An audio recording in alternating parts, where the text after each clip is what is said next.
What is up, guys? Welcome to Diggity, a video game podcast, episode number 120. You heard it. I'm Jeff James. With me, as always, the incredible, unobtainable, luscious Brody Faults. How are you? I am doing all right. I'm ready for this week to be over with, but I'm doing good. How about you? It's all right. I mean, it's just a lot of stuff on the back burner at work, and like I told you before the show started, sounds like I'm getting kind of a bit of a cold, which is great. So, really stoked about that for sure. Really happy about that. Couldn't be happier.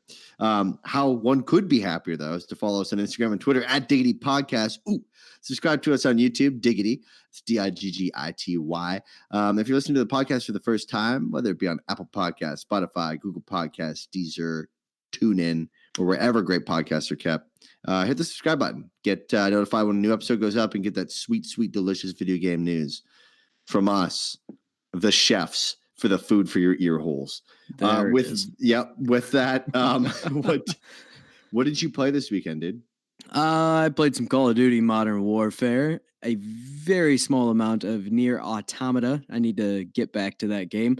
I started The Outer Worlds finally, which I'm not even far enough into it to have anything to say about it really, other than it runs, and played a little bit of Rocket League with Ethan.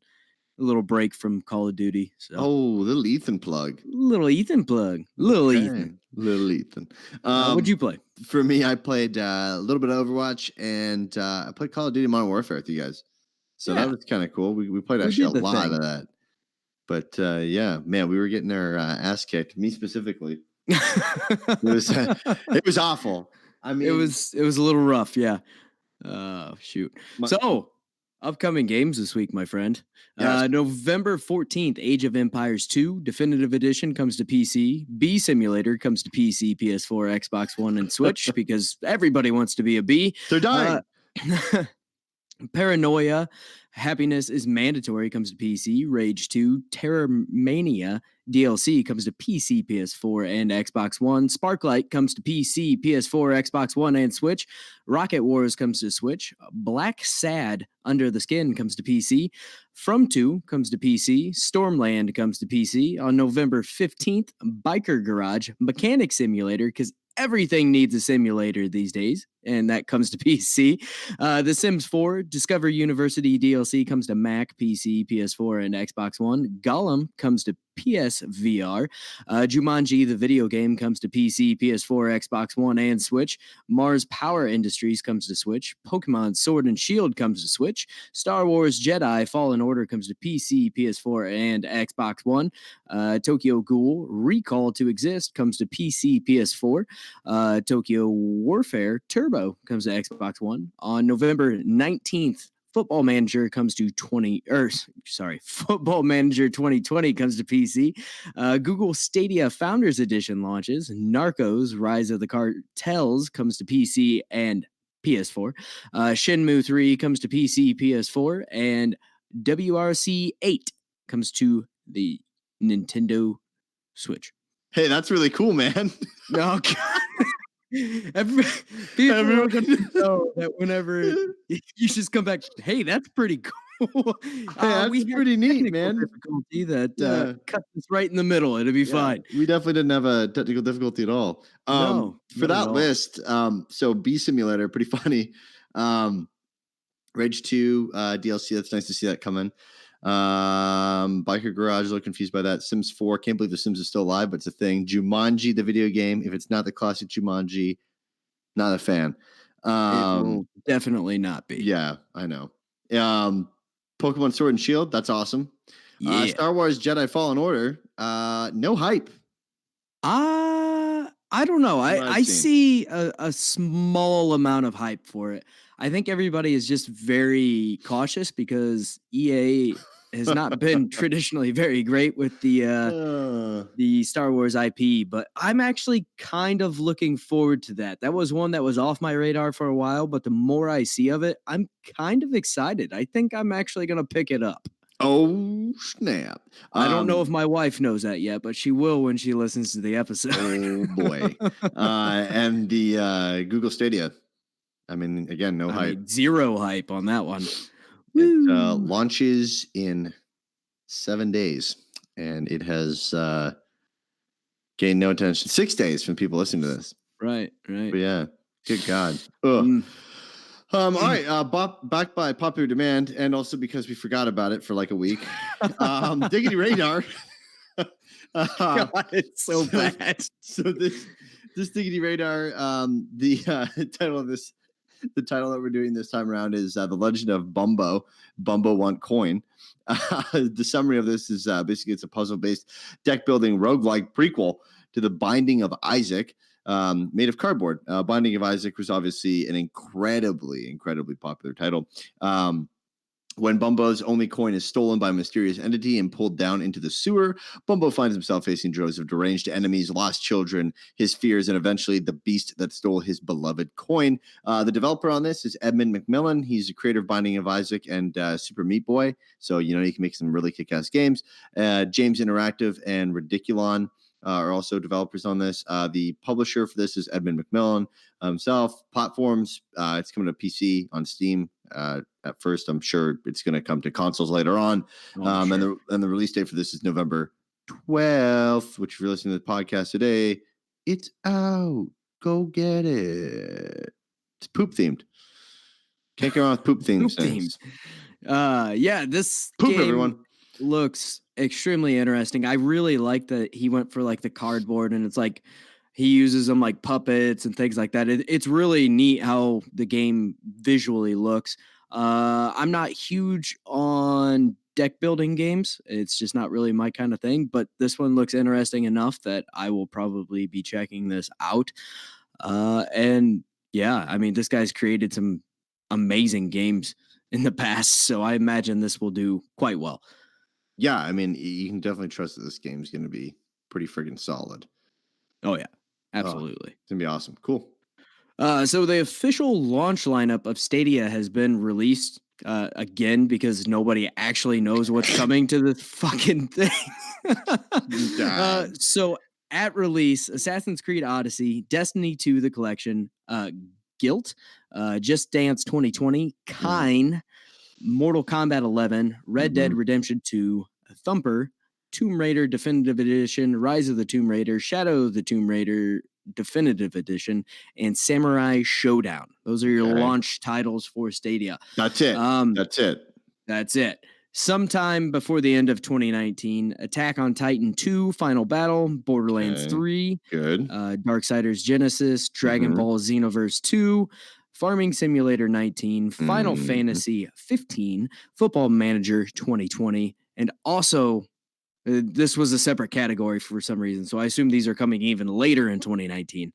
Ghost Recon Breakpoint, Grid, Metro Exodus, NBA 2K20, Rage 2, Trials Rising, and Wolfenstein Young Blood. The reason this was so fucking confusing is because every time they marketed this, they advertised, Ghost Recon Breakpoint, Rage 2, all this stuff. So people assumed this was coming on launch, and it is not. Which is messed up that we're just finding this out like a week before this launches. Right. That's an issue. And that has to do with a lot of the reason that's half the reason nobody has any hype for this, because their marketing on this has been confusing at best. Dude, Google and hardware, just aside from the fucking hockey puck Google Mini Assistant that everyone gets for free from a Spotify sign up, or, their mother won it at the Christmas party and they don't know how to work it. Playing bingo. Right. I mean, aside from that, really their hardware game's not great. I mean, people are like, what about the Pixel? Pixel's got like 2% of the fucking smartphone market. I mean, it's abysmal. Yeah, if even device, that much, honestly. And the Pixel 3 was significantly better than the Pixel 4. Like, people love the Pixel 3, and when the Pixel 4 launched, they're like, I don't know. It's okay. Yeah, but I don't think it's going to be around for that long, dude. I think this is going to maybe be around for a year, maybe 2. I'm going to say 2 years. I say it's going to be a year, and then they're going to say they're going to come back and be like, we've completely redesigned Stadia and how Stadia works, and blah, blah, blah. I mean, half the shit that you're right to the, on the point of where they showed off a lot of these games that are coming later, they showed as if it's going to be on there, right, in all the advertising. Mm-hmm. But then, I mean, if we go back even farther before this thing was really, even before E3 or at E3, they showcased that it was going to be like a bunch of social stuff that people can do through YouTube gaming, and then they shut YouTube gaming down a couple weeks later. So I mean, it's I mean, I don't think it was a couple weeks later. I think it was literally like a fucking week later. It wasn't too long after. So for me, it's kind of like, all right, that's. I mean, I can say that. I mean, there's going to be some stuff that people want to get for this, but what is this? It's like $15.99 or $25.99 a month, something like that. It's expensive, right? Yeah, I think it was $15.99 for premium. I think there was still like a regular edition that was free or something. I can't remember exactly how it worked, but yeah, there was a premium that it was like $15.99, and I think there was a free edition as well that was coming later that you'd still have to purchase your games and things. But yeah, and on top of that, I forgot to mention that you have to purchase all these games. It's not factored into the price. You have to purchase them. Other than I think Destiny 2, I think you get that one for free. Wait. Excuse me, what? You have to purchase these games. They're not included in that premium price. So yeah. Hold the fuck on. I mean, we've covered it before. Getting for $9.99 a month? Their service. And I shit you not, that is it. So there's servers? Yes. Like I said, I'm renting a computer for $9.99. Essentially, yes. And then I have to pay $60 for Red Dead Redemption 2? Yeah. I mean, I give it a year. Yeah. Like I said, it's not great. How the fuck did I miss that? I don't know. We even covered it, like, explicitly. How did I miss that? I don't know. I think you just go completely blank during some of these episodes. I must have read it. When you read it, you're like that fucking horse means moment. Nothing. It's just words. This is another horse moment. Oh God, that's funny. I knew you could buy like the Founders Edition, which gave you like a controller, 3 months of the Pro, and like 3 months to give to a friend and all that kind of shit. But I didn't think that you had to fucking. I thought you could buy some games, but I thought that it came with fucking games for free at the start. It might come with a couple. I know Destiny 2 was one of them. But other than that, no. And their website is god awful. It doesn't help at all. It's cool. It like moves around and shit, but it doesn't really. Yeah, it looks nice, but yeah, it's wow. Yeah, it's not great by any means. Jesus, yeah, I don't know. That's crazy. Hopefully, like all these release games are free, and then you can just buy the other shit. But that's funny, Jeff. I know. Why wouldn't they just do like shit, dude? Why wouldn't they just do like $19.99 a month and you get access to like all these games in the service? I mean, fucking shit, dude. Like it's Game Pass. Yeah. I mean, obviously you're using another piece of hardware, but like, I mean, oh God, Jesus! Did you hear about on the added notion of this before we jump into the other stuff?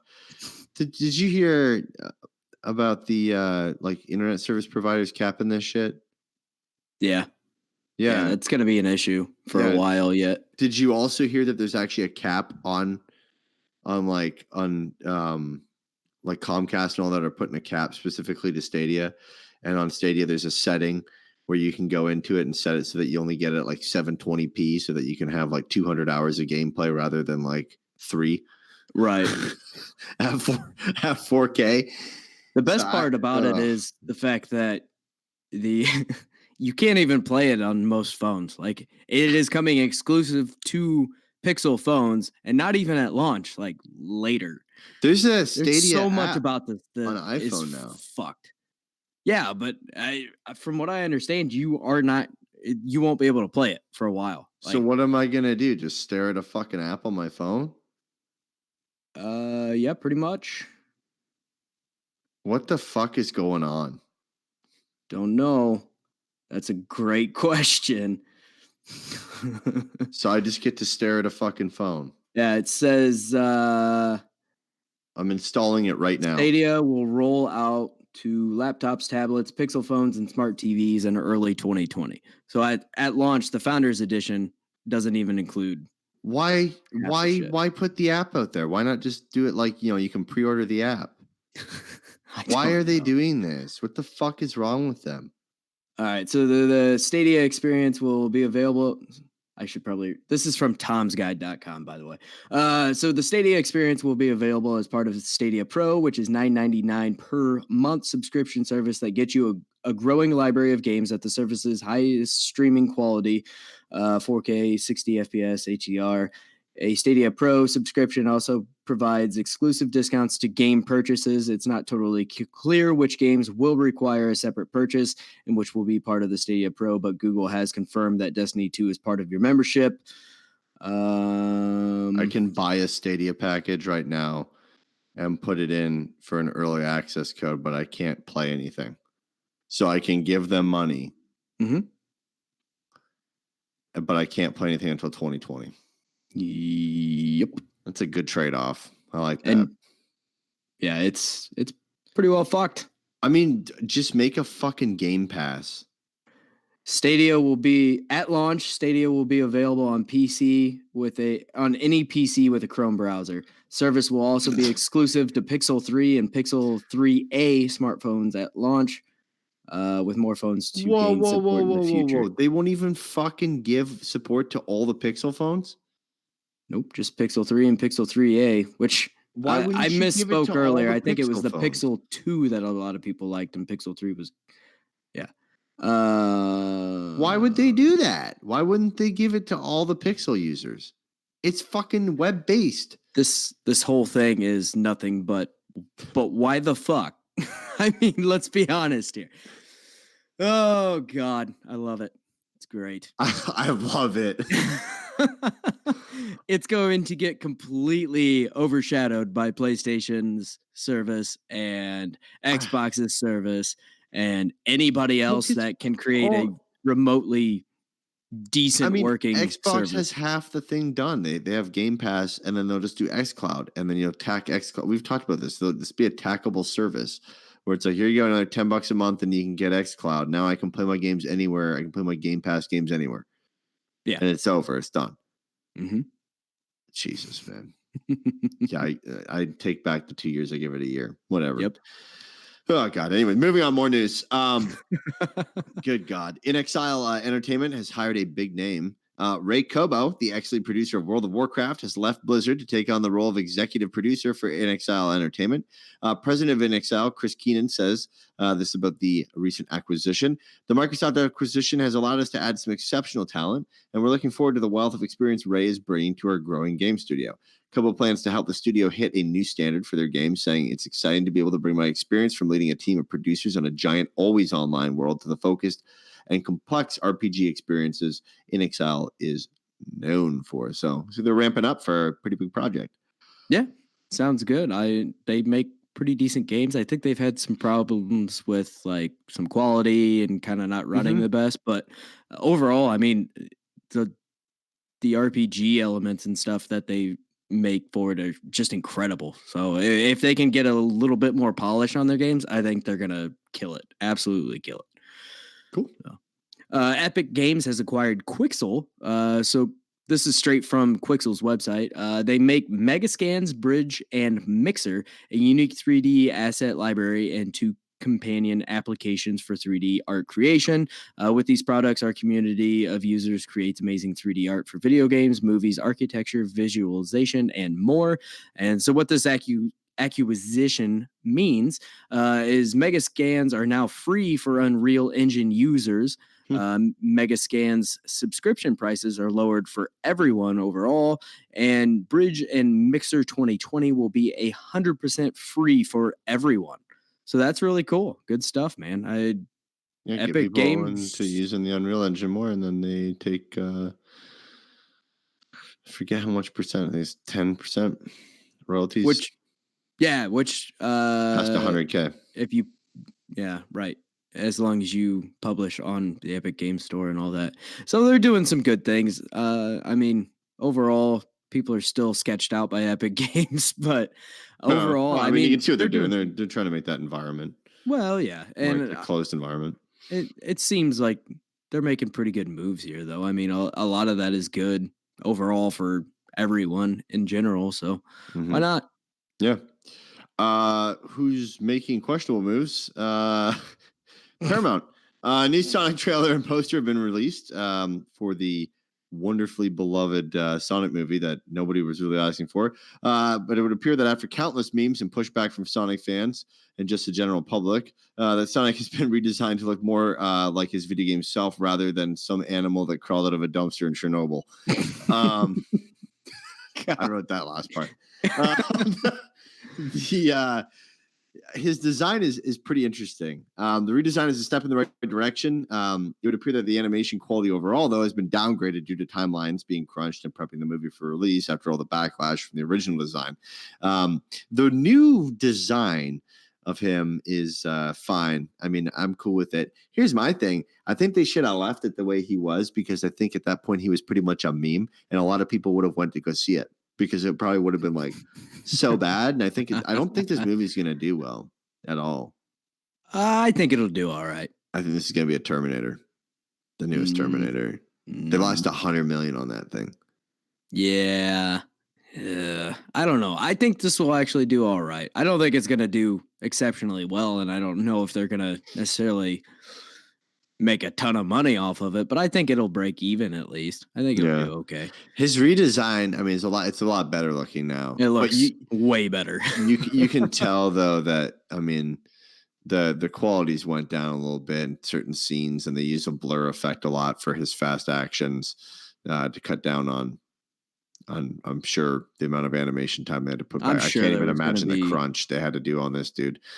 Yeah. I'm sure there was going to be, those blur effects and stuff anyway, because it's generally about the easiest way you can do it. But I don't know. I didn't notice a huge downgrade. I mean, if there probably was some there, but they still have quite a few months here before release. It's supposed to release in spring, so hopefully they can get all that kind of reined in a little bit. But I think the new design looks pretty good. I mean, for making a hedgehog into a real life world, I'd say they did all right. A blue way hedgehog better than the at first that. one. Yeah, the first one was just so disturbing. Oh my god, the teeth.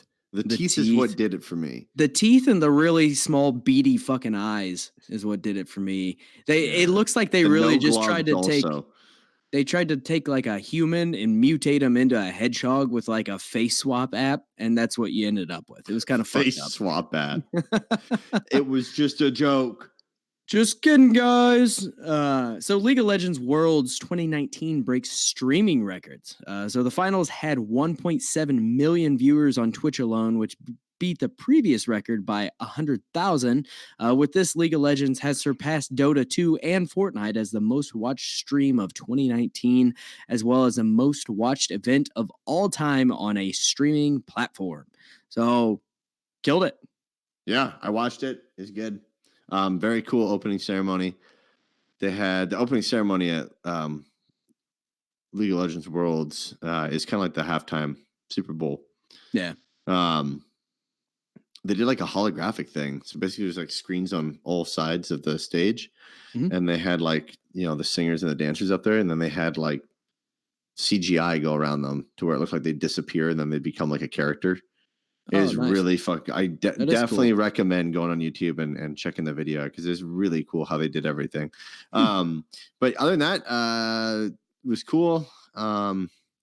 Phoenix ended up taking everything. They won 3 in a row. And that's the way she go, baby, sometimes. But I was kind of hoping for a little bit more back and forth, but it is what it is, and the better team won. And it was great though. It was cool. Some cool moments for sure. Nice. Steam is working on more cloud gaming.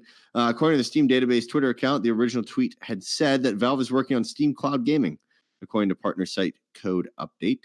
Partners will need to sign an addendum to their terms. The account then posted an update saying last Steam client beta update added more references to cloud gaming, and the updates point towards support of multiple cloud providers in addition to Valve's own.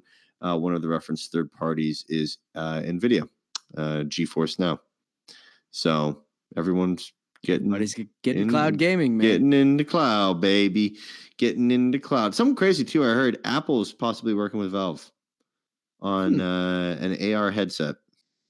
Yeah, I remember hearing about that. Yeah, and building in a lot more games into it. So I don't know.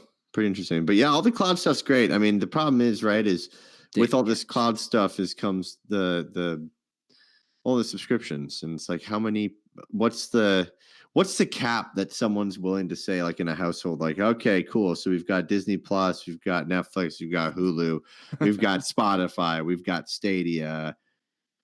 Nobody's like gonna have Stadia. Like, where do you, yeah, well, we had Stadia for a month, we have PlayStation Now, Game Pass, Xbox Live, xCloud. Like, how, what's the cap on that? And what does that do? Because it's not like other revenue streams where people stop buying more of something. Like, the traditional thing on this has been, you buy video games, right? And cool, I'll buy one in December, and then I'm going to wait until like March to buy the next one, or blah, blah, blah, right? Spend $60. This is just like, no, you just cut off like immediately that monthly revenue to that company. So it's like, what's that going to do to these companies? Right. I would assume these are going to get big old jumps right from the get-go with all this shit. And then people are going to downgrade. Like, I mean, it's, some of these companies, their break-even amount of users is probably pretty fucking high. I would think so. I mean, especially for streaming. I mean, the infrastructure that you have to have for that is pretty impressive. Yeah. So yeah, I would think. I mean, and that's exactly why I don't think Stadia is going to do well. They're not going to be able to keep people on.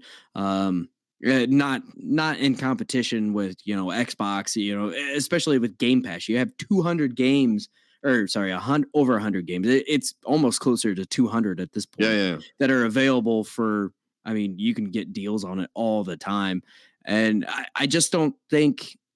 I think this market is going to be very competitive, and I think these companies are going to have to do a lot to keep their player base, or else they'll just go to a different platform. I mean, Steam, if they can get cloud, you can pretty much play any game imaginable on Steam for the most part, and being able to cloud game from it, I mean, it almost makes everything else obsolete. Yeah. So or it's just gonna be a bunch of acquisition, right? Like NVIDIA starts going down, and Microsoft decides to buy NVIDIA now, like that section of it, or that little portion of the company, or pair up and do the thing where they do like, hey, you can get both for $19.99 a month instead of $15.99. Be interesting to see. Yep. Breath of the Wild 2 may be coming out next year, which is awesome. Makes me excited. So according to a pretty reliable leaker who goes by the name of Sabi, Nintendo is targeting a 2020 release date for The Legend of Zelda Breath of the Wild 2. So Sabi has been so accurate in the past that they were actually threatened with legal action from Nintendo from leaking a bunch of E3 announcements. Good. Well, yeah. So the tweet from Sabi says, I would tell you Breath of the Wild 2 is planning a release in 2020, but Zelda release dates are historically delayed internally or publicly. LOL. This isn't entirely out of the question, given that Nintendo does want to bring a major Zelda release to the Switch every year. Oh my God. This also, well, stop it. I can only get so excited. This also lines up with quite a few other leakers that have been saying this for the past few months now. So I think it's probably a pretty decent shot that we will see it at the end of the year next year. I think it would be like a holiday release type of deal. Because they don't really have anything. Probably be the year after, I would guess. Yes, but still bring it. I mean, yeah. That and Double Dash. Sure. And Double Dash. It's not a Zelda title. Put Zelda in it. They only put one Mario Kart title out on each console. And you're already fucked. You got a port. Sorry. And it also happens to sell like hotcakes. So yeah, no real motivation It's there. only sold 17 million fucking copies. Oh my Uh, god. Oh, do you think they announced a new Mario Kart 2020? maybe I would. 2020, I can see 2021. it. I bet it would release in 2021 though. I can see it right now. Yeah. Black Lay the screen. stage for me, buddy. Black screen. Uh-huh. White lettering. Uh-huh. It says 2020. You start hearing some noises, some rumbling. Then yep. Then the zeros turn into tires. Oh. And then Oh. Oh. But wait, there's more. it drives away. And it says double dash, baby. Yeah. No, it's probably going to be more like And a it blue said, shell Reggie coming gonna give over it to you. and just landing on all your hopes and dreams. That's what's going to happen. I don't think so. I think that they will announce it and they'll say come in late 2020 and be like, yeah, it's not going to be a double dash though. God, it should be.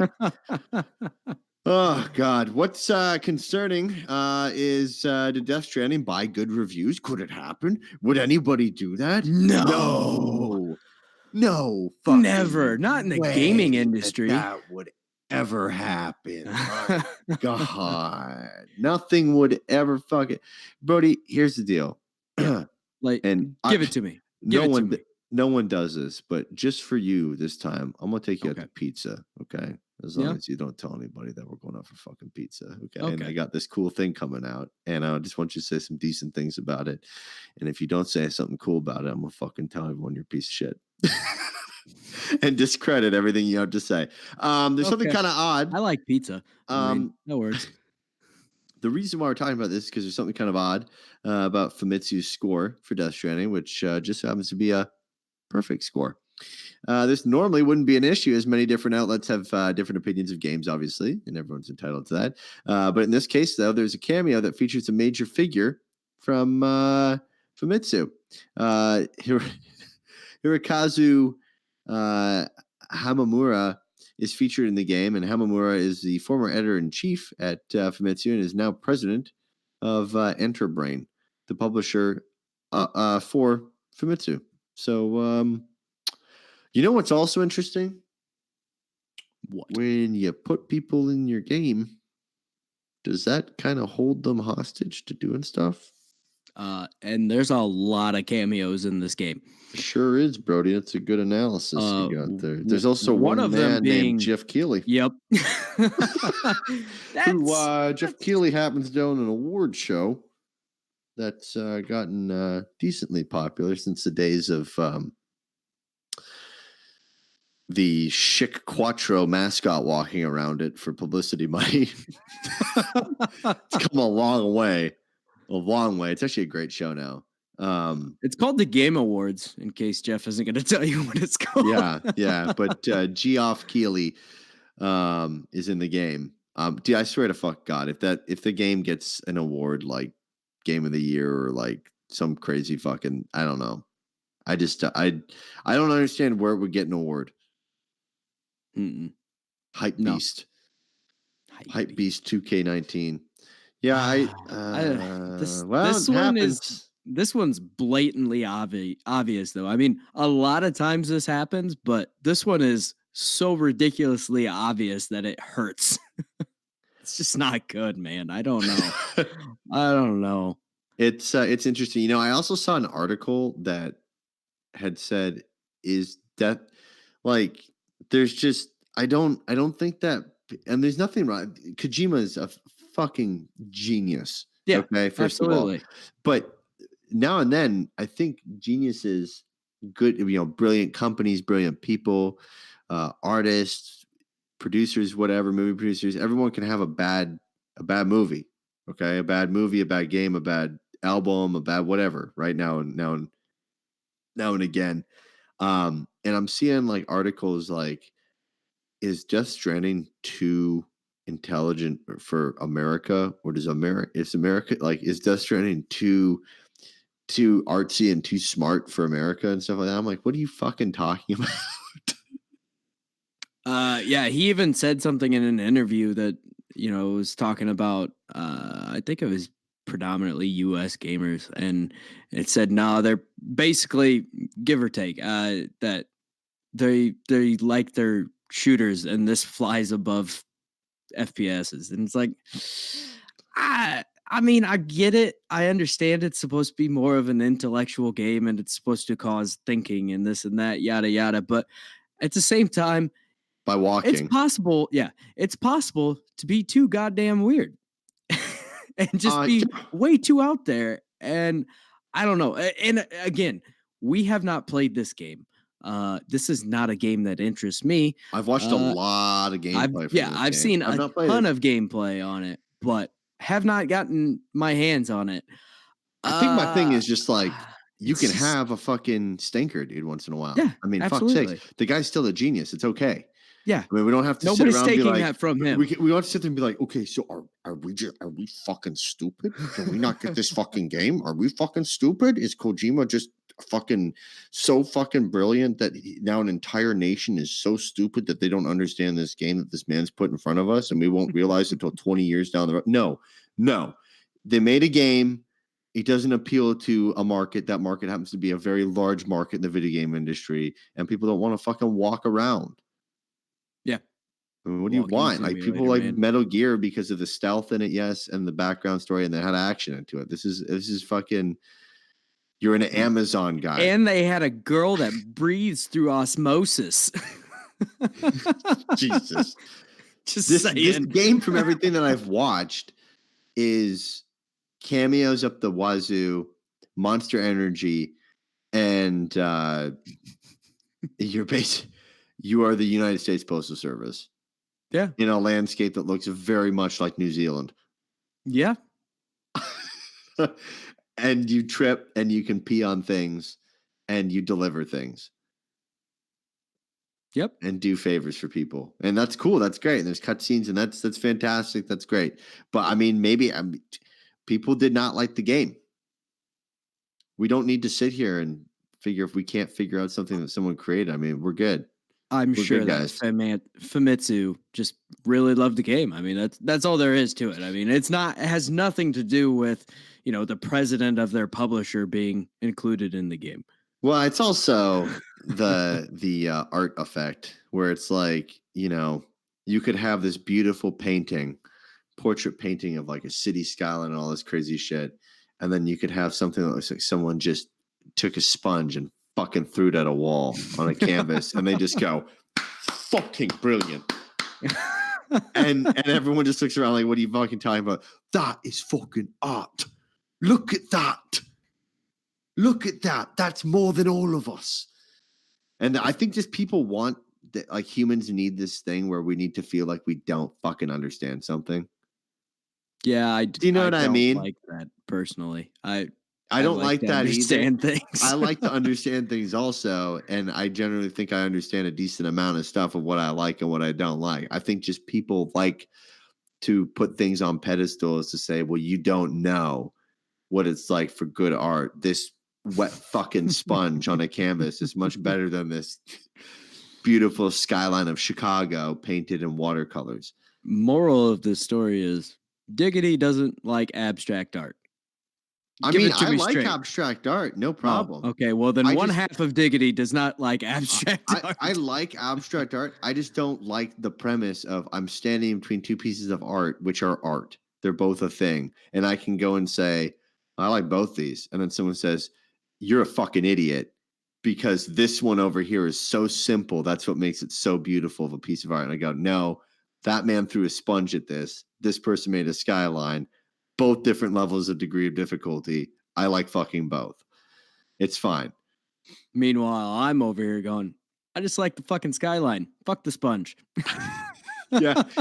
I just don't get the fascination with that. I think it's like overcomplicating just to overcomplicate things or putting things on pedestals for no reason. It's dumb. Anyways, people fucking buy reviews. It happens. Maybe we're the first podcast to say this. Fucking happens. Yeah. Absolutely happens. Surely the Giant Bomb guys have said that before because they're pretty They don't buy into that shit either. Yeah, no, Which I either. respect. And if someone's gonna say, "Well, they don't buy it," okay, they like get in contact with people. They fucking bribe. Okay, great. So they buy shit now for them to get a better review, or they put them in their fucking game. Yeah, there's not generally a monetary exchange here. But they bribe them in some way, shape, or form. It happens all the damn time. Hey, want to come to our event? Hey, we'll put you in a hotel. Hey, come party with us this weekend. Right. Hey, we're gonna buy all your drinks for you. Oh, what do you mean you don't have the newest Jordans? Okay, here you go. Oh God. So Call of Duty Call of Duty Mobile specifically has some new news going on here. Nice. So Call of Duty is putting up some extremely impressive numbers. 148 million downloads, which is fucking insane. Wow. 53 million in revenue. It's averaging about 4.9 million downloads per day. God. And at its peak on October 1st, there was almost 24 million downloads in one day. Ugh. It's disgusting. And on top of this, they have announced that the much anticipated zombie mode will be coming to Call of Duty Mobile. We don't really know a whole lot about that at this time. Should have done that Halloween. Yeah, I was kind of surprised that they didn't. Would have been a lot better.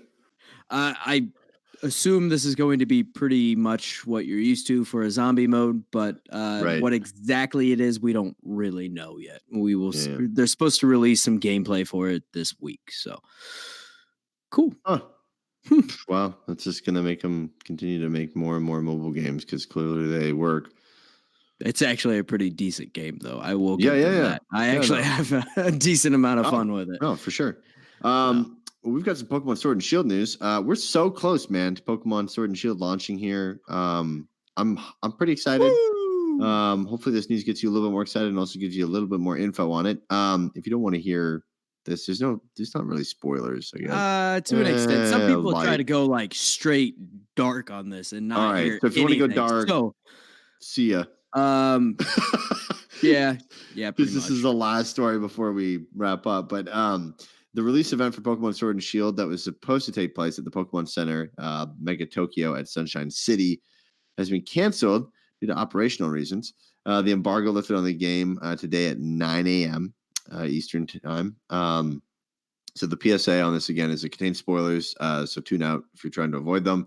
But it should be known if you're thinking about picking up the game, because these are, while they're spoilers, they're key indications as to why one might want to purchase a game, like and they're duration not of time and other stuff. Right. They're not story spoilers either. They're just mechanics and things like that in the game. So if you aren't super sensitive to spoilers, you can stick around, but otherwise get the hell out. All right. The biggest issue that fans have with the game so far is known as Dexit. Dexit is the amount of Pokemon that will be available in-game, which is about half of what the national Dex is. There's expected to be roughly 400 Pokemon in the game versus the nearly 1,000 that exist, including the new Pokemon now. Roughly 144 moves have also been removed from the series for this game. Some of the moves that have been removed include Hidden Power, Return, and Pursuit. These moves directly affect the viability of some Pokemon from a competitive standpoint and just overall. If a Pokemon is traded into the games that have these moves, a message saying this move can't be used is recommended, that this move is forgotten. Once forgotten, this move can't be remembered will appear. The sound control settings are actually locked behind a key item that is given by an NPC in game. Talking to this NPC is entirely optional. There's no signposting by the game to tell you to go talk to the NPC. That's great. The game is supposedly pretty short as well, which is kind of surprising. The first streamer to beat the champion won at roughly the 14-hour mark. Granted, he was trying to get through it as quickly as possible, but other streamers are also beating the game in under 20 hours. Fans have a lot of other issues, but this seem to be the main issues that we think you should know before making your purchase. There's extensive write-ups on all the things that people don't like, but these are really the only ones that I saw as a major issue. I mean, some people are bitching about the fact that there is it's locked to 30 FPS all the time, and things like that. But on the Switch, I mean, you kind of expect it to an extent. Yeah. But yeah, Also, the it's game's making us. I mean, this is a giant leap for Pokemon as a yeah, franchise in terms of how it's being. I mean, I guess you can go back to like some of the GameCube title stuff, but this is really it evolving. No right. pun intended. It's definitely Um, a step in the right direction. I mean, yeah, well, eventually you hope to see. it's just gonna be a rough patch, right? I mean, this is the first time they're going to this, and it's like, fuck it. I mean, let's go Yeah, Pikachu and Eevee is kind of there, but it's like a quarter step to what this is. right. And so I'm sure the next round after this will have a lot of these kinks and stuff that people didn't like about this one. I mean, it basically the dream is to have a Pokemon game that is essentially the wild area of this game, but everywhere. Breath of the Wild, but for Pokemon type thing, where it's just a big open world where you can go and explore, and it's not so handholdy and hey, you got to go in this path and this and this and this. But yeah, there's definitely issues, some things that are concerning. Really, the one that bugs me the most is actually how short it is. I'm kind of disappointed by that. I mean, granted, you can make it as long as you want to an extent. You can always go around Yeah, and catch all the Pokemon and grind and do all of these different things. But there's there's a lot of minor complaints and some things like that. I mean, people were saying that there was also an issue where if you tried to catch a Pokemon that was above a certain level or like so many levels above you, you actually can't even catch it. Like you can't even throw a Pokeball at it, which is kind of a bizarre move. There's just some odd things, and but overall, I mean the ones we listed are the major issues that if you were kind of on the fence, maybe this would sway you to not buy it or whatever you think. It's just kind of one of those things that we're in the release week. We figured we should probably let people know about some of the more major items on these lists. right. But Yeah, I'm I'm kind of picking it stunned up by still. how short it is Yeah. as well. But I mean, whatever. I mean, granted, he skipped a lot of trainers, and on top of that, I mean, he probably used the same 6 Pokemon throughout the entire thing, type I of was deal. smashing the A button the entire time. It's Just getting pretty far. hammering the A button. Yeah. So But uh, yeah, I'm sure I'll get a lot more time out of it because I'm a completionist, so I can spend a lot of time in one area just trying to catch different Pokemon and stuff like that. But I don't know, man. I'm still picking it up. Obviously, it's not hindering me any. I'm gonna still sure. pick up Sword. Yeah, and I'm gonna pick Uh-huh. up Shield. Yeah. So I So we'll can see what. get that cotton candy Rapidash from you. Jesus. Yeah, and I can get the. Oh my god. The hell is yours? Surfetched. Yeah. Yep. The bird with a giant leak. Yep. Um.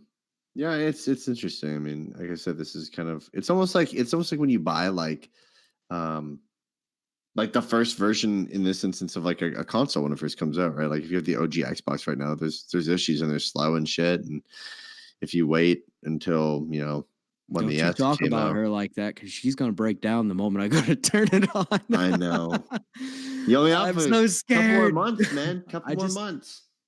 whew, a couple more months. Probably about a Yeah, year, like right? 12. Yeah, that's around a year. I'm terrified that thing's gonna break within the next year. Oh I'm my gonna have to buy god. another Xbox right before the next generation. Fuck. I'll be pissed. Oh, I'll be Ugh. mad. But yeah, I think it's like, we just need to give the franchise a little bit of time to get to this new stage and Yeah. what it's trying to become and be. I mean, I'm assuming they're trying to work up to that open world thing, but they got to get this down first, right? And also, like, people have to understand too, there are system requirements that this thing just can't handle. Right. I mean, there's a reason why it's at 30 frames a second. Right. It can't handle 60. I So think a lot of fans are just kind of fed up with kind of the same cut and paste formula from Pokemon games. And I get it, and they want to see more change in it, but at the same time, it sells like uh, hotcakes. it sells like crazy, and so they don't see any reason to change it too drastically. But I think, again, this is a step in the right direction, and I am excited to kind of see what this has to offer. I think there was some dumb decisions in this. I mean, like the key item for the sound control, that's bizarre. And Gigantamaxing is fucking stupid. Let's be honest here. But overall, I think it's going to be a good Pokemon game, and I'm excited to play it. Cool. Sweet. Well, guys, this podcast takes time and effort to create. If you want to become a patron over on Patreon, head out to patreon.com/Diggity Podcast. You can also support us by heading over to audibletrial.com/Diggity, Diggity, to get a free audiobook and free 30-day free trial on us. Get access to a ton of titles to choose from for your iPhone, your Android, your Kindle, or any other device. Honestly, they're like everywhere for Kindle at this point. So audibletrial.com/Diggity. Guys, follow us on Twitter and Instagram at Diggity Podcast. Subscribe to our YouTube channel, Diggity, Diggity. I'm available on Xbox One. My gamer tag is Maple Jeff. And mine is Luscious Brody. I am also on PlayStation 4 at Wolverine's cousin. PlayStation.